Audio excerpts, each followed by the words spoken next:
Pag may handaan daw tayo, at ang kumakain mayaman at pagkarami-raming nakain, sasabihin ng may handa, may gana po kayo, misis. Di ba? May gana kasi mayaman. Ngayon, pag mahirap yung kumakain at maraming kinakain, sabi mo, patay gutom.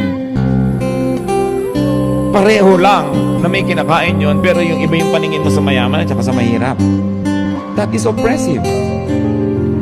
Di ba yung mga mayaman, pag may mga sakit sa balat, allergy, pag mahirap, galis, buning baligtad, buni, iba-ibang pangalan. It's the same thing.